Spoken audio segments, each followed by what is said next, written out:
സഞ്ജു സാംസണും സംഘവും അടിച്ചു പദം വരുത്തുമ്പോൾ ജോഫ്ര ആർച്ചറുടെ ഈ നിസ്സഹായത ഇംഗ്ലണ്ടുകാരെ മാത്രമല്ല പേസ് ബൗളിങ്ങിനെ പ്രണയിക്കുന്ന എല്ലാവരെയും സങ്കടപ്പെടുത്തിയിട്ടുണ്ടാകും. എല്ലാവർക്കും ന്യൂസ് ബുള്ളറ്റ് കേരളയിലേക്ക് വീണ്ടും സ്വാഗതം. ഇന്നലത്തെ ക്രിക്കറ്റ് മാച്ച് കണ്ടില്ലേ? സഞ്ജു സാംസണും സംഘവും തകർത്താടിയതിന്റെ ആവേശം ഇനിയും കെട്ടടങ്ങിയിട്ടില്ല അല്ലെ? പക്ഷെ ഞാൻ പറഞ്ഞു തുടങ്ങുന്നത് സഞ്ജു സാംസണെ കുറിച്ചല്ല, ജോഫ്ര ആർച്ചറെ കുറിച്ചാണ്. മണിക്കൂറിൽ 150 കിലോമീറ്ററിലേറെ വേഗത്തിൽ പന്തെറിയുന്ന ബൗളർ, ശാന്തമായ റണ്ണപ്പ്, അപ്രതീക്ഷിതമായ വേഗവും ബൗൺസും, കൃത്യതയാർന്ന യോർക്കറുകൾ. 2019 ആഷസ് പരമ്പരയിൽ ആർച്ചർ പേസ് ബൗളർമാർക്കിടയിലെ കൊടും ഭീകരനായി മാറി.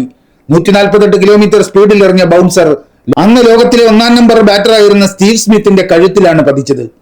അയാളുടെ ശാന്തമായ റണ്ണപ്പിൽ ചോരക്കൊതി പതിയിരിക്കുന്നുണ്ടെന്ന് അന്നാണ് ക്രിക്കറ്റ് പ്രേമികൾ തിരിച്ചറിഞ്ഞത്. 2019 ഇംഗ്ലണ്ടിനെ ലോകകപ്പ് കിരീടം നേടിക്കൊടുത്ത ഫൈനൽ സൂപ്പർ ഓവറിലേക്ക് നീണ്ടപ്പോൾ ക്യാപ്റ്റൻ ഓയിൻ മോർഗൻ പന്തേൽപ്പിച്ചത് ജോഫ്ര ആർച്ചറെയാണ്. അന്ന് അന്താരാഷ്ട്ര ക്രിക്കറ്റിൽ വെറും 2 മാസം മാത്രമായിരുന്നു ആർച്ചറുടെ പരിചയ സമ്പത്ത്. അന്ന് തന്റെ കരിയറിൽ ഏറ്റവും വലിയ സമ്മർദ്ദഘട്ടത്തിലും പതറാതെ പന്തെറിഞ്ഞ ആർച്ചർക്ക് ഇന്നലെ എല്ലാം പിഴച്ചു. മത്സരത്തിലെ ആദ്യ ഓവറിൽ സഞ്ജു സാംസൺ ഒരു 4ഉം 6ഉം അടിച്ച് ചോർത്തിക്കളഞ്ഞ മനോവീര്യം ആർച്ചർക്ക് വീണ്ടെടുക്കാനേ കഴിഞ്ഞില്ല.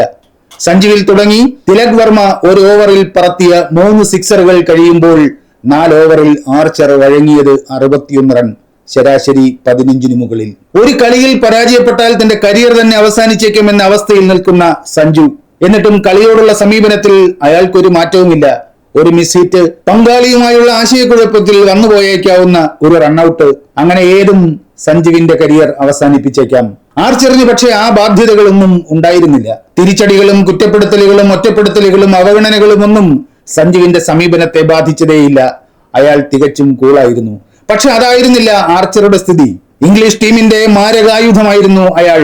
ഒരു കളിയിൽ പാളിപ്പോയി എന്ന് വെച്ച് അയാൾക്കൊന്നും സംഭവിക്കാനില്ല.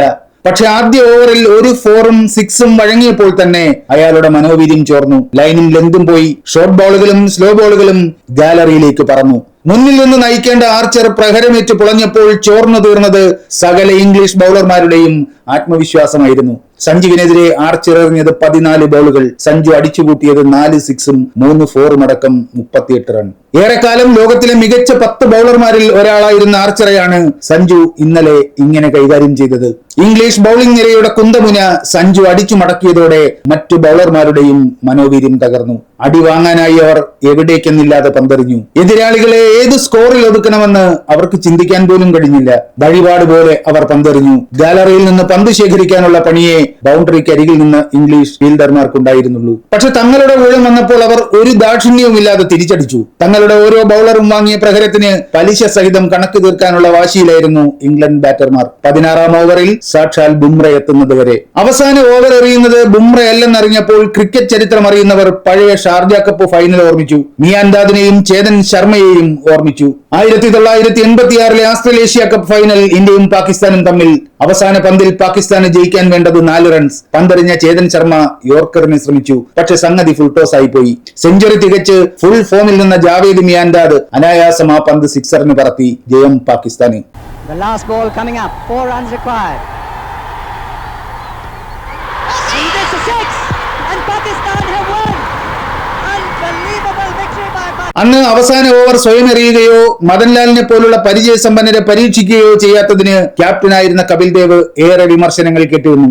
മിയാൻദാദിന്റെ ആ സിക്സർ ഏറെക്കാലം തങ്ങളുടെ ഉറക്കം കെടുത്തിയെന്ന് ഈ അടുത്ത കാലത്തും കപിൽ ദേവ് ഒരു ഇന്റർവ്യൂവിൽ ഓർമ്മിച്ചു. ബുംറയെ അവസാന ഓവറിലേക്ക് കാത്തുവെക്കാത്ത തന്ത്രം പിഴയ്ക്കുമോ എന്ന ആശങ്ക പക്ഷെ അസ്ഥാനത്തായി. ബുംറ വരും, എല്ലാം ശരിയാകും എന്ന് പ്രതീക്ഷിച്ചവർ ഒട്ടും നിരാശരായില്ല. 16ഉം 18ഉം ഓവർ കഴിഞ്ഞപ്പോൾ ഇംഗ്ലണ്ടിന് ജയിക്കാൻ വേണ്ട റൺ നിരക്കും അവരുടെ സമ്മർദ്ദവും കുതിച്ചു കയറി. ആ സമ്മർദ്ദം ഒരു റണ്ണൌട്ടിലേക്കോ മിസ് ഹിറ്റിലേക്കോ നയിച്ചേക്കാമെന്ന് സൂര്യകുമാർ യാദവിന്റെ പ്രതീക്ഷ തെറ്റിയില്ല. ശിവം ദുബെയുടെ അവസാന ഓവർ എന്തൊരു റിസ്ക് ആയിരുന്നു അത്. ജയിക്കാൻ ആ ഓവറിൽ വേണ്ടിയിരുന്നത് 30 റൺ. എറിയുന്നത് ആ മത്സരത്തിൽ ഒരു ബോൾ പോലും ബൗൾ ചെയ്യാത്ത ശിവം ദുബെ. ദുബെയുടെ ആദ്യ പന്ത് ലോങ് ഓഫിലേക്ക് അടിച്ചകറ്റിയ ജേക്കബ് ബേദലിന് 2ാം റൺ ഓടിയേ തീരുവെന്ന സമ്മർദ്ദമുണ്ടാക്കിയത് ബുംറയുടെ 2 ഓവറുകളാണ്. ഇന്ത്യയെ സംബന്ധിച്ച് കണക്ക് കൂട്ടലുകളെല്ലാം അച്ചട്ടായ ദിവസം. ഇംഗ്ലണ്ടിനെ നിർണായക നിമിഷത്തിൽ കണക്ക് ശരിയാകാത്ത ദിവസം. 3ാം ഓവറിലെ 2ാം പന്തിൽ സഞ്ജുവിന്റെ ഇന്നിംഗ്സ് ഇംഗ്ലണ്ട് ക്യാപ്റ്റൻ ബ്രൂക്കിന്റെ കൈകളിൽ ഒടുങ്ങേണ്ടതായിരുന്നു. പക്ഷെ ക്യാപ്റ്റൻ തന്നെ കൈവിട്ടു.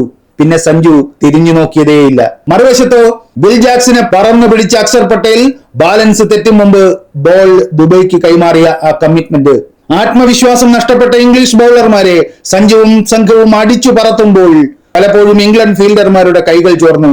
പക്ഷെ ബേദലിനെ പുറത്താക്കാൻ കിട്ടിയ ചാൻസ് ഹാർദിക് പാണ്ഡ്യ പാഴാക്കിയതുമില്ല.